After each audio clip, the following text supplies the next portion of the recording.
What is going on, everybody? Welcome to the Dolphin Chronicles presented by Kendu Sports Network. My name is Johnny Cruz. I am here, of course, with my boy and fellow Dolphin fanatic, Byron. Byron, what's going on, bud? Not much, bro. Here living the life. Absolutely, man. It is a slow time in the NFL life. We do have some stuff that we definitely can't talk about. We're here for you guys on a Tuesday. If you're new to the channel, hit the subscribe, smash that like button, turn on your notifications so you know whenever we're going live. The Dolphin Chronicles is usually on Mondays at 7:30 Eastern Standard Time. But of course, for yesterday being Memorial Day, we're having the show today. So again, that's a good reason to make sure you have your notifications on. For all the people out there who have military family, friends, or anybody like that, nothing but love and prayers and respect to all the men and women that have served, for this country and that we've lost for this country. They are definitely much better men and women than I am. And I, am internally grateful for their sacrifice and for everything that our women of the armed forces, men and women of the armed forces, do for us. We wouldn't be able to do stuff like this, a podcast about our favorite football team, if it wasn't for those men and women. So props and shout out to all of them.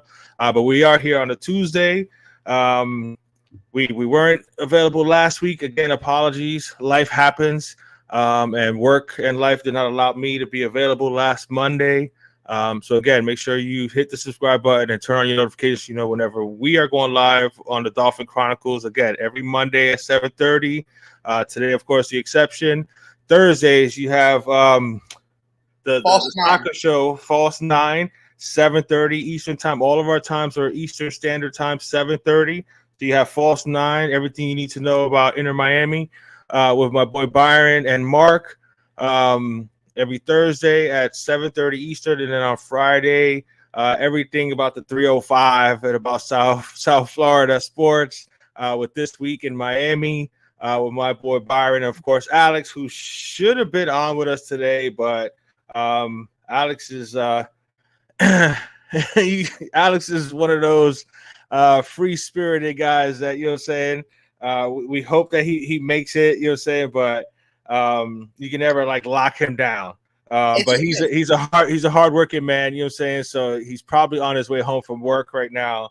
But we're gonna go ahead and get this party moving and get this party started without our boy Alex. But you can follow Alex on X at TS_TXB. And again, Alex is normally with us every Monday at 7:30. Again, this is a special Tuesday episode of the Dolphin Chronicles. So one thing we didn't get to touch on, Byron, is the schedule came out since the last time we were on the show. So we wanted to just give our quick thoughts on how the schedule kind of played out, was set up for us.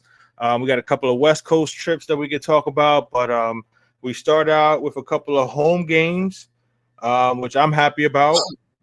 Right. Last couple of years, we've started out on the road, but we started out the season at home in this September 8th, Sunday, September 8th at 1:00. We will be hosting the Jacksonville Jaguars.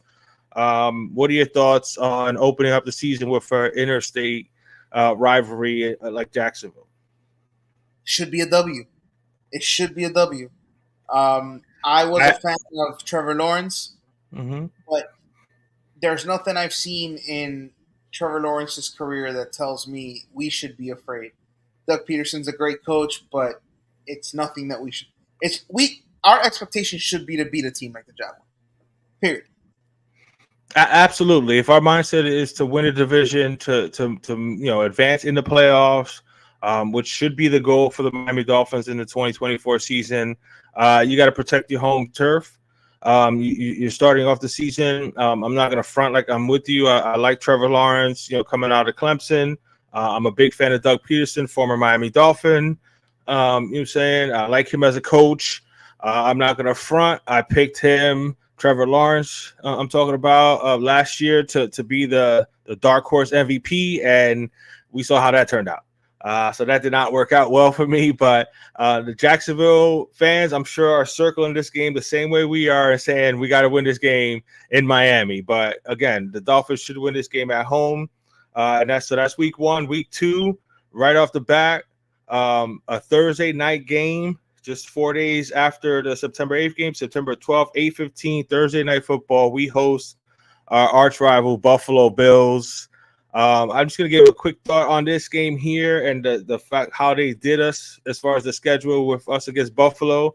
I guess both teams complained enough to where Buffalo didn't have to play at 1 o'clock on a Sunday in September in that scorching heat. So they put it on a Thursday night, which, again, it's Florida, so it's going to be hot. But it ain't going to be 1 o'clock in the afternoon, sun blazing on you type of hot. So Buffalo got away with that one here. What are your thoughts about hosting our first of 4, possibly 5 primetime showings? We start out with this Thursday night game, week 2, hosting the Buffalo Bills. What are your thoughts? Yeah, well, first, I love the fact that we have 5 primetime games. It tells you this team is fun to watch. Absolutely. Another thing I noticed was no international games this year, thank God. I think you're right on point in terms of Buffalo not having to play that 1 o'clock game. Mm-hmm. But the NFL also threw us the towel on something too. Yeah, We play Buffalo at the end of the year. This year, November 3rd. It should not be insane cold like it's been in late December. We're talking about early November, just after Halloween. Both teams kind of got the towel thrown on them. But I think this is going to be the best indication. This Thursday night game, both teams play this game early enough in the season to where you don't have to worry about bodies feeling a certain type of way, from Sunday to Thursday. Right. They should be relatively healthy in terms of, so I think it's going to give us the best indication as to where we are in terms of possibly winning this division. Yeah, I'm completely. The game with Matt Collins as their one. Let's go. Right. I'm completely with you on that, and that's part of what I meant by I think both fan bases kind of complained enough, or both organizations complained enough about the weather to where they kind of helped both teams out. They gave Buffalo a trip to Miami on a Thursday night, so it's not 150 degrees on the sideline at 1 o'clock on a Sunday, and they got us going up there. Again, it's Western New York, so you never know, but I'd rather go up there, like you said, on November 3rd than January 3rd or January 5th or something like that. So I like our chances here.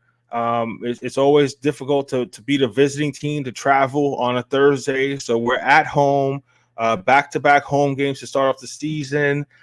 This is the time where you got to show Buffalo that this is going to be a battle for the division, and you get an opportunity in week 2 on prime time to get rid of that narrative that you can't win on prime time. And beat your arch rival who has beaten you, 14 out of the last 15 or 15 out of the last 16 times. So not a very good record against Buffalo since Josh Allen has gotten there, but this is one that we need to try to get here in week 2. Week 3 is our first West Coast trip, and it is about as far West Coast as you can possibly go. It is the opposite side of the country for us down here in South Florida. We go all the way up to Seattle to face the Seahawks on September 22nd at 4:05. Thoughts on going cross country and a Seattle team led by Geno Smith and a very good young up and coming defense with a lot of speed on that defense. Yeah, listen. Every time you play Seattle, it's going to be a grind every single time. Yeah. It doesn't matter who's. Everyone said that Seattle Magic was all Russell Wilson. Well, that got proven wrong. And I think the NFL did us a little dirty. I mean, if you're going to program a West Coast trip, put both games, Yeah. Put them back to back. Why are you making us go once and then go again? Like, it's annoying. I mean, I know that the teams usually have a little bit of input in that. So it might have been a discussion. They might have, I don't know, maybe it was, hey, you either go to the West Coast twice or we're going to have to send you overseas one week. You know what I'm saying? So they were like, well, nah, we'll take the 2 West Coast trips than having to go all the way to another country. But it is set up after a Thursday night game, so you do kind of have those couple extra days. So maybe we can get out to Seattle a day or two earlier than what we normally would. So I think it kind of works out on that one there. And then on the back end of that one, when we come back from Seattle, this is a revenge game. This is the game that, I'm not going to say it costed us the AFC East because we had opportunities to win the East, but we have a rematch. We have a rematch with the Tennessee Titans again on Monday Night Football, Week 4. Again, after the Seattle trip, we get the extra day playing on a Monday, and it's a Monday night against the Tennessee Titans at home on September 30th. Your thoughts on us getting revenge in that game? Again, it's at home again.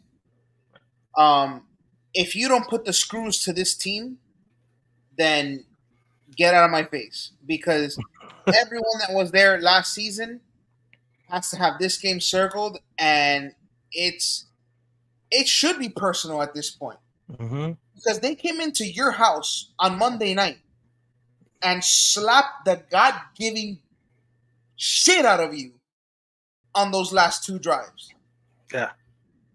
Yeah, they punked them, bro.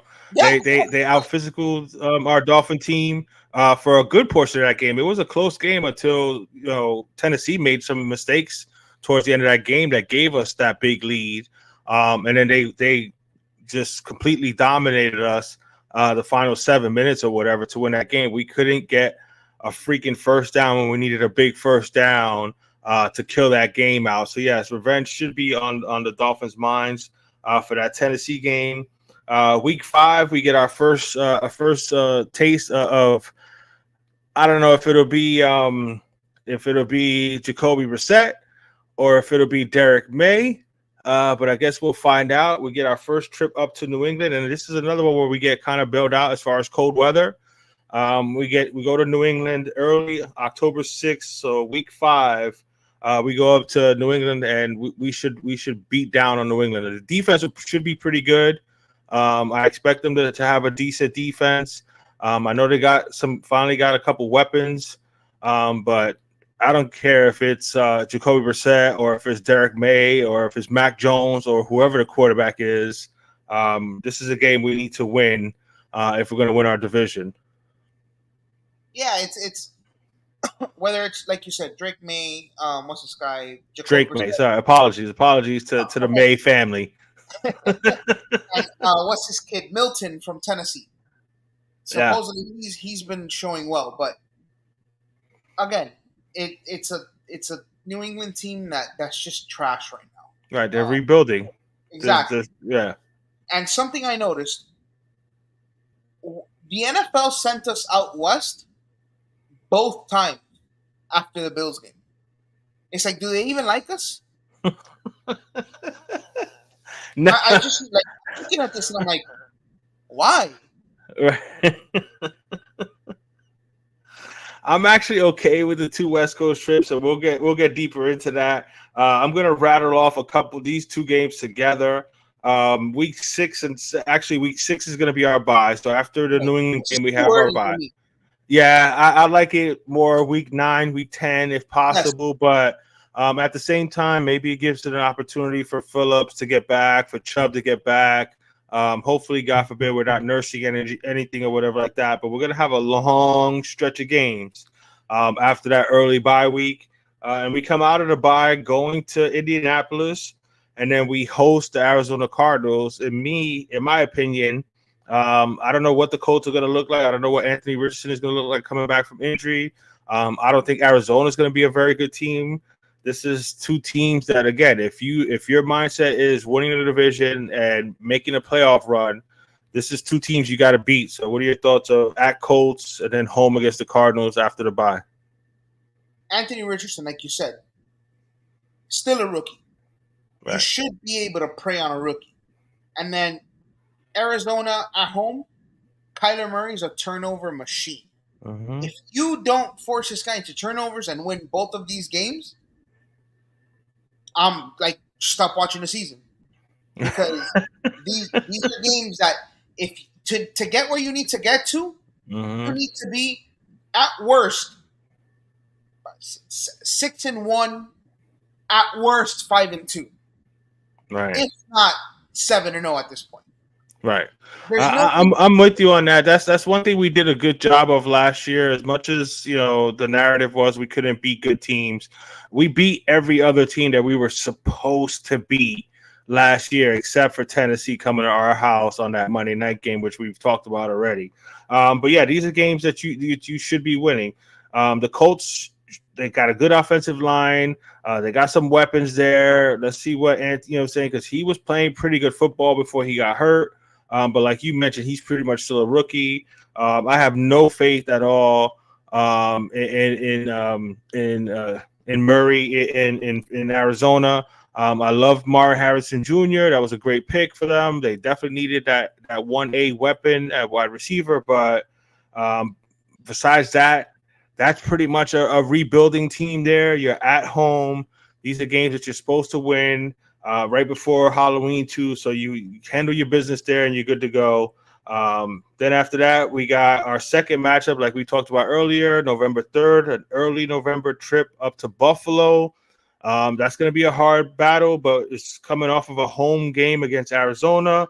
And then after Buffalo, like you mentioned, they send us out west again to go to the Rams on a Monday night. So it's another primetime game there. So what are your thoughts? Buffalo, a road trip up to Buffalo November 3rd, and then on the road again to LA to meet the Rams on Monday night. I mean, I'm expecting a split against Buffalo.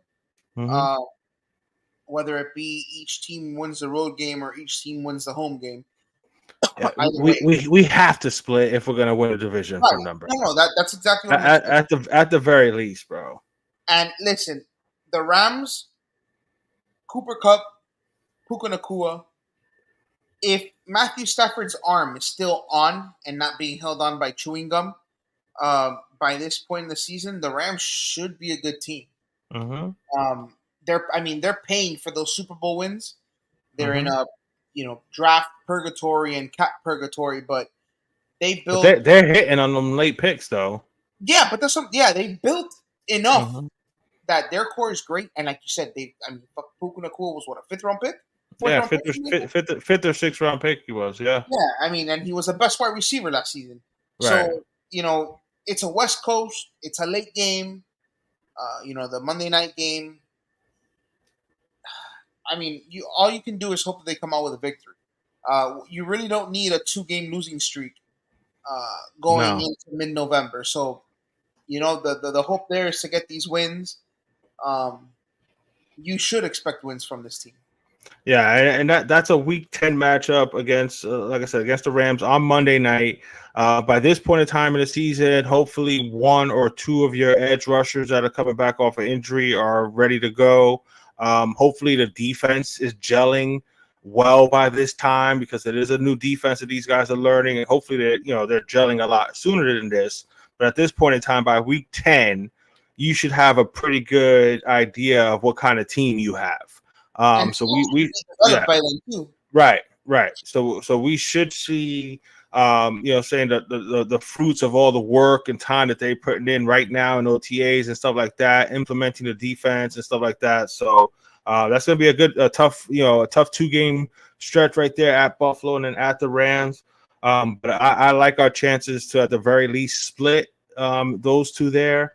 And then we come back home on a short week, but we're at home and a revenge game for one of these players on this team here. But the Las Vegas Raiders come to Miami before the New England Patriots come down. So what are your thoughts on Christian Wilkins and Max Crosby and the Raiders? And then the Patriots coming back down to Miami too. So we get back-to-back home games after the 2 back-to-back road games. That Raiders game is going to be 6-3. I'm telling you, because that Raider defense is real. Yeah. But that offense sucks. Yeah. I mean, they'll get. I mean, we don't even know who the quarterback's going to be, bro. It could be Aiden. It could be is Gardner there? Gardner Mitchell, I believe, is there. I saw an interesting fact. You spoke on it at the beginning of the show. Did you know that Gardner Minshew, in 2 seasons as a starter, has better numbers than Trevor Lawrence 3 seasons as a starter? Yeah, I mean, I believe it. I'm saying that to you 'cause I saw it. Trevor's missed some time. That's a nice little nugget there of info. I never would have thought it, but I can believe that because Trevor has missed some time with injury. But Gardner Minshew is still, he to me, even though he's an average quarterback, he has his moments. What's up, Mark? I think if you want to win a division and prove you are a different team from last, show me you can win at Buffalo with a different team. Yeah, I'm with you. And the thing 100%, is that, 100%. I mean, yes, and both teams are gonna be slightly different. Yes, we have some losses on defense. They have some losses on offense and a couple on defense. So both teams, suffered some big losses. As far as personnel. But I think both teams probably drafted pretty well. I actually like what Buffalo did with their draft, getting this kid some weapons. Josh Allen up there, which they had to make up for because they lost Stephon Diggs. But yeah, I'm with Mark 110%. You get Buffalo at home on a Thursday night, week 2. They're traveling out, so you're at home. If you win that game, you have an opportunity November 3rd to make a statement to Buffalo. And if you can sweep the series against Buffalo, that's letting them know that you are serious about winning this division. And again, I agree with Mark totally there. You make a statement there. I mean, if you win that game, I don't even care if we go to LA and lose. If we take both against Buffalo and we lose to at the Rams, I don't care. If you beat Buffalo both games on November 24th, you should be 4-0 in the division. Yeah, absolutely. With the terrible fucking Jets, 2 games left. Right. And if those 2 games are the ones that are left, there's no way you shouldn't go 6-0 in the division. None. All right. Now, I got to be real here. If Aaron Rodgers is healthy and he is 80% of the Aaron Rodgers that he was before the injury, that's a good team, bro. Their defense, I think, gets hyped up a lot more than it should. That it should get hyped up, at least the way they played last year. And I know everybody's gonna be like, "Oh, well, they didn't have much offense." That don't matter. We had plenty of teams that our offense was garbage, but our defense balled out and kept us in games. We stomped the Jets last year and that vaunted defense. We stomped them out. So I don't want to hear about their defense didn't look good only because their offense sucked. No, their defense didn't play as well as they should have played last year. They do have talent on the defensive side of the ball, but if Aaron Rodgers is upright, he's still a Hall of Fame quarterback. They still got some weapons. I don't know about the offensive line, how healthy they're going to be by the time we play them, but we'll get to the Jets. All right, so we finish off the Patriots at home. Then Thanksgiving night, I am super excited about this. After you watch the BS Dallas and the Detroit game, which the Detroit game should be fun. You get the Miami Dolphins going to Lambeau Field to play against Jordan Love and the Green Bay Packers on Thanksgiving night, 8:00 as a third primetime game. What are your thoughts on that matchup there? Thanksgiving night, man, in Lambeau Field, November 28th. So God only knows what the weather's going to be like, but I'm looking forward to that one. What Mark said. Yeah. So here's my thoughts on. Right, I'm with Mark. Find a way. You have to find a way to win these games. And we'll get to that point now. Yeah. But to me, this is a revenge game because it looked like we were on our way, and then against the Packers with Aaron Rodgers here, it was like 30 degrees that fucking day. It was a Christmas Day game. Mm-hmm. To a bump his head. Right, and I feel like if Skylar Thompson gave us a chance to win in Buffalo that season, I think Tua might have possibly pulled that one out as well. I'm with you on that one. I mean, I know, ifs and buts and all that stuff, but if Tua's healthy and he's playing that game in Buffalo the way we were running the ball on them, we win that game that playoff game in Buffalo. Right, and then we get to, and this is where I'm going to make this point. You're 4-0 in the division, right? If you win both games at Buffalo. I don't care. The ghost of Roger Staubach can be fucking back there. You have a chance. Playoff teams go out and take care of business. I don't care who's back there. You know, if you want to say the Niners are coming up and you lose that one, like you said, we lose the Rams because it's going Monday night. None of that matters. Win your division. You win your division, you host a playoff. Right. That's it. Yeah, I'm with you on that one too, man. I mean, like I said, I'm looking forward to the Packer game on Thanksgiving, and then the following week we host December 8th. We host the New York Jets. And again, we don't know who's going to be healthy, who's not going to be healthy at that time. But I'm with you. If we somehow are able to be 4-0 in the division, that means we swept New England and we swept Buffalo. You have to win these games against the Jets. You know what I'm saying? You have to take advantage of the fact that you actually got past Buffalo twice. You cannot drop. My whole point is that it's just they're not going to be easy games. You know what I'm saying? I think they're going to be battles. You know what I'm saying? Again, that's still Aaron Rodgers. It's not going to be as simple as it was this past year. But if you are the team that you say you are and you hope to be, these are games that you got to win because the Jets have a fairly favorable schedule. Because they were, you know what I'm saying, they were at the bottom of the division last year, so they have a third or fourth place schedule or whatever, so it's a little bit easier than our schedule. So yeah, you got to win these games, man. So you got that first December 8th game, at home, you host the Jets. Then you got a nice matchup here, man. I love this one here, December 15th. You're in Texas. The next two are good. Yeah, you're at the Houston Texans. For a matchup against rookie sensation from last year, C.J. Stroud, and that revamped. Now they got Stephon Diggs, and I like what they did in the draft too. They got a nice running back in the draft. So that Texans team is going to be tough, and it's in Texas. But you know what? It's in a dome, so there's no worry about weather or anything like that. And again, this is a team that you may be battling for playoff positioning. So this is a team you want to handle your business. So we got at the Texans, and then we come back home December 22nd, right before Christmas. And this is about as close to a primetime game without not being a primetime game. It's a 4:25 start, December 22nd. We will be hosting the San Francisco 49ers. Your thoughts on traveling to the Texans and then hosting San Francisco? The Texans isn't that big of a deal in terms of travel. But the Niners game, that's a playoff game. Yeah. That team should be primed and in position to do what they did last year, which was, they balled. It's going to be a playoff game. It is.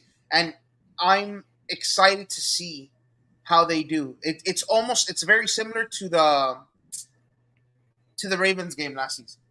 A showman game. Yeah. But this one is at home, as opposed to in Baltimore. You know what I'm saying? So, yeah, I'm with you on that one. I'm looking forward to that.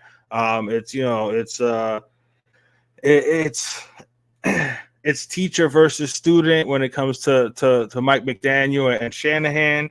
That San Francisco team has been loaded the last several years, and they're gonna come back just as loaded and ready to take the NFC. So that's gonna be a critical game for both teams, I think. Week 16 hosting the San Francisco 49ers, again, coming off of going to the Texans. And then you finish the season with 2 road games, 2 cold weather games. Again, another playoff team from last year with the Cleveland Browns. And this one right now is slated for 8:20 on a Saturday, I believe, December 29th, or they probably, that one, depending on what's going on with both teams, that could be flexed, but I don't see them flexing that out of there unless I have it on the 30th. Oh, I got it December 29th here. We may be looking at 2 different schedules. Okay. All right. Well, as of right now, from the one I have here from this is from Miami's website too. So it's a Saturday game at 8:20. So unless Cleveland is completely out of it, I don't see them flexing us out of that game. So Miami travels to to Cleveland to take on the Browns, who won the division last year. and then we finish off the season January 5th at the New York Jets. That is still to be determined what time we play. I'm sure if it's for the division or something like that, they'll flex it or they'll make it a primetime game or whatever. But your thoughts on ending the game with 2 road games, 2 cold weather games, and a playoff team from last year and a team that everybody is sweating their balls, the Jets, as far as them making the playoffs this year. So I'm looking forward to, saying the one thing I mentioned to my son, shout out to my son Jonathan, big time Miami Dolphin fan. Starting with the Jets on December 8th, you got the Jets at Texans, home against San Francisco, at Cleveland, at the Jets. You're gonna be able to kill all those narratives about playing good teams, playing in the cold, and playing in December. So you have an opportunity to kill all those narratives and to make a statement not only to Buffalo in your division, the AFC, but to everybody that Miami is a serious contender to take seriously. What are your thoughts on the 2 road games to end the season? Cleveland should be a chance for you to get used to this cold weather, what the stretch should look like going down the stretch of the season. Yeah. And then the Jets. I have a fun fact for you. How long has it been since realignment, where we went from 5 division teams to 4? Oh, years. I want to say it was late 90s, right? Wasn't it like right when Marino finished? It's been over 20 years. Okay. Did you know that the Jets are 5th in division wins from that time? I'm just saying. There's been 4 teams in the division for over 20 years, and right. they're in division wins. Right. Yeah. The Indianapolis Colts used to be in our division back in the day. Exactly. So yeah, that's a fun little nugget right there, man. But and that's exactly why you should spank up on this team. I don't care who's that quarterback. Yeah. Like I said, my only thing is I'm not going to disrespect Aaron Rodgers. I may not, I'm talking about on the field. He's a knucklehead. He's a knucklehead off the field, on the field, in between those lines. He is one of my favorite quarterbacks to watch. He's in the conversation for the best quarterback of all time. He is in the conversation. Yes, and honestly, if it wasn't for, because if you really look at, his playoff schedule, his playoff losses, because I think he's 12-10, all time in the playoffs. Some of those playoff losses were on him. Yes. You know what I'm saying? Like his team was ready to win and go to the Super Bowl, and he did not play well. So I love Aaron Rodgers, the football player, but he has not always come through. And as much as the Jets are like, oh my God, we got Aaron Rodgers, but you know what? He left a better team to come to you. So, and again, 4 plays into it, he tore his Achilles. He's turning 40. So let's see if I'm hoping he's there, because I don't want to hear nothing from Jets fans. You know what I'm saying? I want Aaron Rodgers on that field. I want to battle the best. You know what I'm saying? I want everybody to be healthy. I want Deshaun Watson to be available. I want Anthony Richardson to be playing. I want everybody healthy. I want to see our best against their best, so that we could, get the best out of our team. But it's not going to be the easiest of schedules. Yes, we got the 2 West Coast trips. We got a bunch of cold games towards the end of the season, and we got some good competition as of right now, because we don't know, what teams are going to look like when it comes into the season, injuries and stuff like that. But as of right now, on paper, that's a hard stretch going down the stretch. Again, the Jets twice, whatever you want to say about the Jets, but at Houston, home against San Francisco, at Cleveland. Again, you have the opportunity to change all those narratives that we heard about this year and make a statement, win the division, host some playoff games, and see what you can do. So, yeah, we got the 2 West Coast trips. I'm not too worried about it. The schedule is the schedule. You play who's on your schedule. I like, again, the way I see it, we're going to score points. You know what I'm saying? What is Tua and this offense going to do in the second half of the season, late in the season, which has been our issue the last couple of years. But we've talked about it before. I put a little bit of that on Mike McDaniel as well. I love we talked about the draft already. I love Jalen Wright. I thought putting another horse in that stable of running backs was important. So use them, Mike McDaniel. If you're running the ball and they can't stop you, I don't care if Tua only throws the ball 3 times. run the rock until they show you that they can stop you. If they can't stop you, run for 250, 300 yards. I don't care. Win the game. So I think there's just as much pressure on Mike McDaniel as there is on Tua. But overall, I like the 5 primetime games. I like, saying our matchups here. We're playing some good teams, some fun teams. So I expect us to score points. Let's see how we do in December as far as scoring points. And I think this defense is going to gel. I like some of the acquisitions on defense. Hopefully we got guys coming back healthy towards the end of the season, and Phillips and Chubb. But I like our team, and I like our chances to win a lot of games this year, and definitely compete for the division and hopefully win a division. Yeah, and expect the same narrative. If we're 10-2. Oh yes, Dolphin fans. Yes, this is they haven't played anybody. Right. Yes. I mean, they're not. They haven't won a playoff Right. game. They don't win when it matters. Right. They're regular season run-ups, and then who cares? Right. So expect that same narrative, because the way I see it now, their schedule lines up pretty good for us to get to that stretch. Down the stretch there, and those games down the stretch are going to tell you what this team is really made of. Yeah, I'm with you on that. Dolphin fans, I'm letting you know now. First of all, you need to hit the subscribe button, smash that like, and turn on the notifications. But Dolphin fans, yeah, be ready for that. But at the same time, what I want to tell you is enjoy the moment. Enjoy this offense that we haven't had in 20-something years. This offense that we've had these last couple years has been the best, most fun offense that we've had in 20-plus years since Dan. So enjoy the process. Enjoy the season. Don't worry about all the media and I'm talking negatively about everything. Just come check us out. We're gonna be real with you. If the stuff don't look good, we're gonna tell you that it don't look good. Yes. And of course, Alex is with his, Alex wears his emotions on his sleeve, something terrible. So you're gonna get Alex's true feelings on everything, but we keep it real. We tell you exactly what we see. I call myself a realistic optimist. I'm optimistic by nature, but at the same time, I got to be real. So I'm going to call it like I see it. If they are playing like crap, I'm going to tell you they're playing like crap. But at the same time, I'm going to be rooting like hell for my team to win.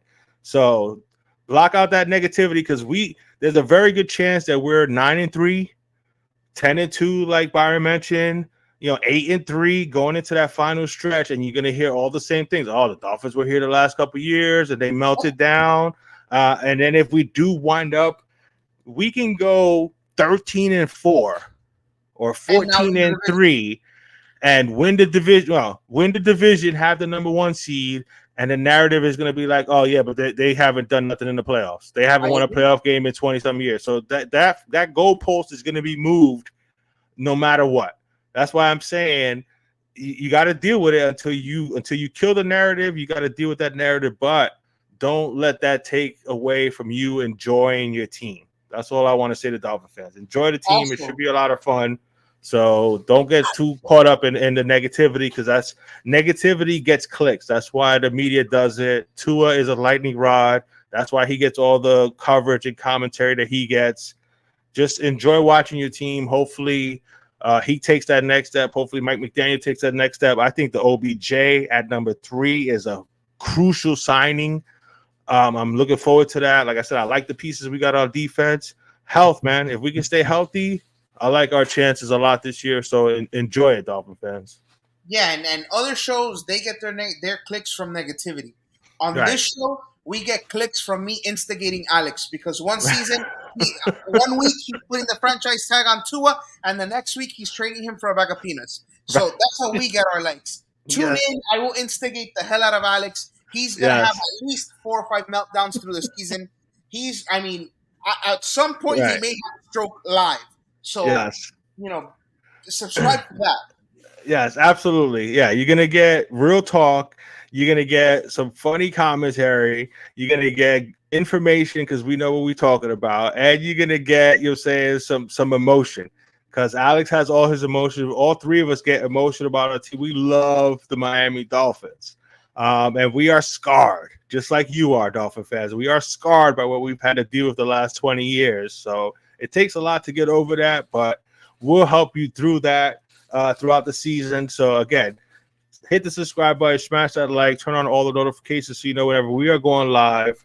Again, we are normally Mondays, 7:30 Eastern time.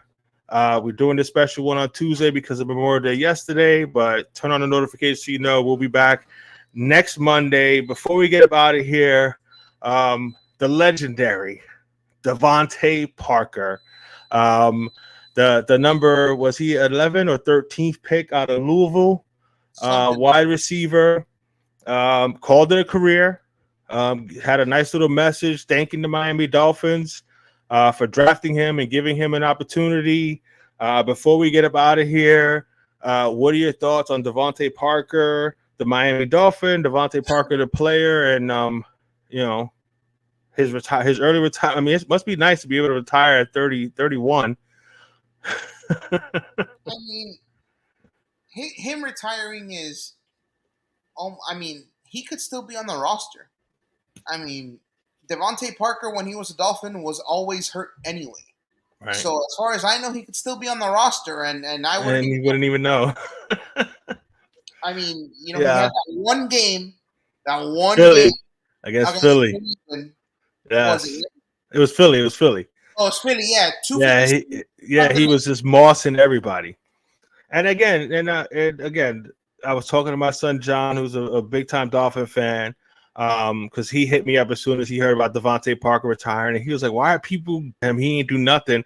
And I was like, "Well, I mean, he wasn't a bad dude, you know what I'm saying? I mean, he just couldn't stay healthy." And he was like, "Yeah, but he couldn't get no separation." I was like, "But that was never his game. His game was always 50-50 balls and stuff like that." You know what I'm saying? He just couldn't stay healthy. It's not that he didn't want to be out there. He wanted to be out there. He just couldn't stay healthy for us. So it is what it is. I wish him the best.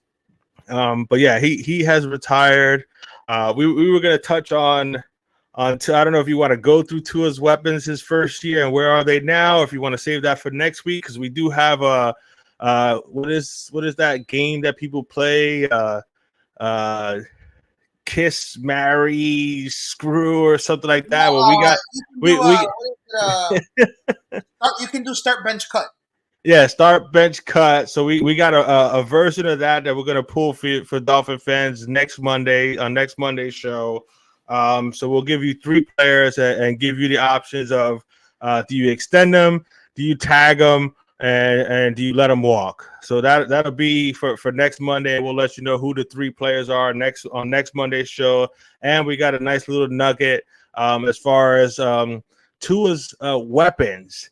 His first year as a quarterback, where he got so much hate and stuff like that, his first season. We'll give you a quick where are they now on Tua's weapons. That'll be on next Monday, and whatever other Dolphin news comes up. But before that, OTAs are going on right now. Again, this is just glorified practices in shorts and a helmet. They're looking at the young players. Do not stress who's there, who's not there. These are voluntary workouts. That false narrative that CBS put out there about Tua not missing most of off-season workouts because of contract disputes has already been debunked by the head coach. It is not true. He has been there more than he has not been there. And when he wasn't there, it was because he was working on his craft like he has done every year out in California with the 3D QB, working on his craft, trying to make himself better for this season. So don't get caught up in all that BS there, Dolphin fans. Numero uno is in the building. He's working with our young players. He's where he needs to be. He's doing what he needs to do. Again, these are voluntary workouts. Don't stress it. He'll be at training camp. If he ain't at training camp, then we can talk about what's going on with the contract. Until then, enjoy this time of year. We'll be on here to entertain you again every Monday at 7:30. So definitely check us out. Hit the subscribe, smash the like, and turn on those notifications. Again, False 9, all your Inner Miami talk with my boy Byron and Mark. Thursdays at 7:30 Eastern Standard Time. And then Friday this week in Miami Sports with Byron and Alex. I'll try to make a cameo every once in a while on those Friday night shows. Yes, all three of our shows are 7:30 Eastern Standard Time. Mondays, Dolphin Chronicles. Thursday, False 9, Inner Miami Talk. Friday, all things 305 this week in Miami. So definitely hit the subscribe button, smash the like, and turn on those notifications. Before we get out of here, Byron, let the people know where they can find you. Here at Paramount Pete on X. There you go. And you can find me at the Yankee Fan on all social networks. You can also find me on the Let's Talk Sports Network every Monday and Thursday night, 9 Eastern time with my boy Nick Botkins, Sam Dean, the Hall of Famer Scott Kolb, and of course Tanner Dawson. So that's Monday and Thursday, 9 p.m. on the Let's Talk Sports Network, and every Monday night right here on Dolphin Chronicles presented by Kendall Sports Network. Thank you for checking out, people. You guys have a great night. Byron, hit that outro, bro. Here we go.